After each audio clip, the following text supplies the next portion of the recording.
apply only to the following specified individuals and not to the individuals that Congress has deemed outside the protection of the Bill of Rights. I'm not a sixth grader.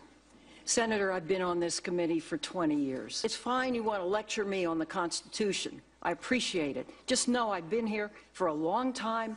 I've passed on a number of bills. I've studied the Constitution myself. I am reasonably well educated, and I thank you for the lecture. Incidentally, this does not prohibit, you use the word prohibit, it exempts 2,271 weapons.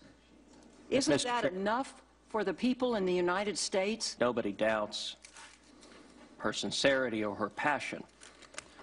And yet, at the same time, I would note that she chose not to answer the question that I asked, which is, in her judgment, would it be consistent with the Constitution for Congress to specify which books are permitted and which books are not, and to use the specific number? The answer is obvious, no. All right, joining me now is someone who has been very outspoken about the left's gun grab, author, columnist, Coulter. How are you? Fine. You don't even need to say Ann. Everybody knows who you are. You know, I felt like I was listening to Cruz. I felt like I was listening to a Supreme Court argument, because he's talking about, all right, well, the First Amendment, does that mean that you're going to ban some books, not other books? How do you justify it? The Fourth Amendment, search and seizure. I thought he made a really good case, and she got pissed. Yeah, he asked some very important questions, and Dianne Feinstein, like her other I am woman, hear me roar, Democratic female, Hillary Clinton, as soon as they get a question they don't like, they start crying. Oh, that's fantastic. I would like to see how that would go over in a law school class when a professor asks you to distinguish cases. I have been very educated, and I'm offended by that question. I spend half my life near the Constitution. On college campuses with co-eds at the mic crying to me and stamping their feet and telling me they're offended. It's going to be harder for me to tell them now that's not an answer, now that U.S. senators are using that as an answer. And what Dianne Feinstein eventually got to answering was preposterous. She said he raised the First Amendment. And she said, well, we ban child pornography. The very answer proves the absurdity of what is happening. The First Amendment protects speech. It does not protect photographs. It certainly does not protect photographs of genitals. If we interpreted the Second Amendment, which protects arms, the way we interpreted the First Amendment, you would have a right to your own personal nuclear weapon. That's how extreme it is. And I would add that, in fact, the First Amendment does protect virtual child pornography. It certainly protects writing about child pornography. And for her to say, well, don't worry, we're not banning these other guns. Well, okay, how about we just ban the New York Times, because we still have the Daily News and the New York Post. Good point. And that's what Cruz was getting to, about the First Amendment side of his argument, which was, I thought, very, very pertinent and clever and appropriate. He nailed her, so she said, I'm offended. Yeah, I'm offended. And, all right. So no, I used to think women just shouldn't be able to vote. Now I think at least liberal women should not be able to hold office. And by woman, I do not mean to limit that to the biological sense. That is not an answer. All right. I'm offended. All right. First of all, you know what frustrates me?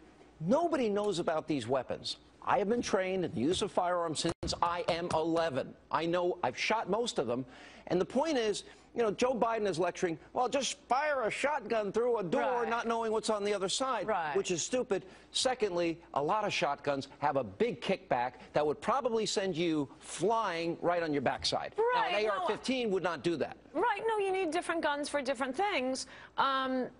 But, I mean, you remind me of this. I keep hearing them say, we deserve to at least have a discussion. We want to have a discussion. Every time you try to have a discussion with them, they become hysterical, they cry, and they want to show pictures of dead children, as if our position is, oh, we don't mind a few dead children. No, our position is concealed carry would have stopped these slaughters, and we have the statistics and the studies to back it up. Something else I saw you talking about last night on TV that I think is very important to clarify.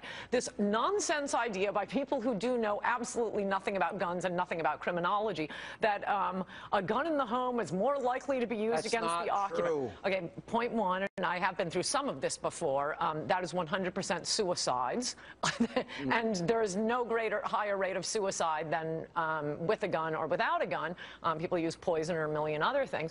But the idea that a criminal would be wrestling a gun away from the homeowner is preposterous. That happens even in attempts where the homeowner gets shot by the home invader. It happens in in less than 1% of the cases, they have done extensive interviews with prisoners. They say they do not go into homes they think could have a gun. They will not mug someone they think will have a gun. If they see a homeowner with a gun, they run. It is only in Hollywood movies that the criminal sees the gun and wrestles you for it. There are plenty of other houses to break into and rape women in. All right, you're going to CPAC.